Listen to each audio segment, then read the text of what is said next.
tak jsme tady u dalšího videa a budeme doufat, že v shopu jsou stardropy, vypadá to, že ano, tak doufáme, že budeme mít co největší štěstí. Tak pojď, první stardrop. To vypadá, že to je hodně dobrý. Pojď, to bude dobrý. A vypadá to na skin, na koho? A to je ten, to je Nany? Jo, to je Nany, je to Nany. A ten se mi mega líbil, ten jsem mega chtěl. Druhý, 100 coinů, nevadí, pojďme dál. Teď tady je třetí. Dobře, co tam bude? Ping! Ten je taky celkem v pohodě, jo. A teď jdeme na ty démonské. A teď tady máme první démonský. Vypadá zase něco, že to bude zase něco dobrýho. Takže to bude nějak jako podobný. Zase skin. Ten je z Brawl Passu. Ten je hodně dobrý. A ty piny, to je to brutální. Fakt, že jo. A jdem dál. Pojď. To bude dobrý. 100 koníků, no nevadí. A teď už je konec a tady to je vlastně jako, že se ještě koukneme, co jsme všechno dostali. Takže jdem hledat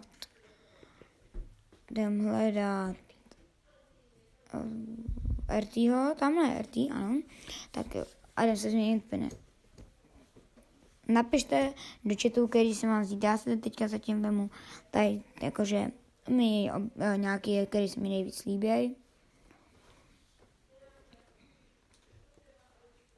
Tak, napište do chatu třeba, nebo prostě napište,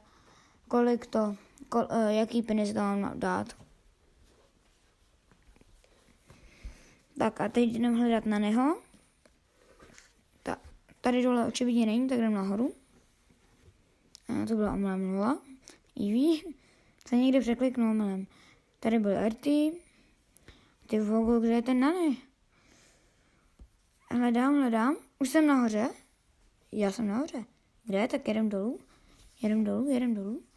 Koukám. A hele, máme na něho. A teď tady máme ten další skin. A teď se jdem kouknout na ty piníky. To bude dost zajímavý. Tak jdem na piny. Tak tenhle se mi asi líbí nejvíc. Tak jdem dál. Jo, tak ještě místo toho, tak si dám ten zlatý, který jsem dostal. Jo, to je dobrý. A to je pro toto video vše a loučím se s vámi. Tak čau.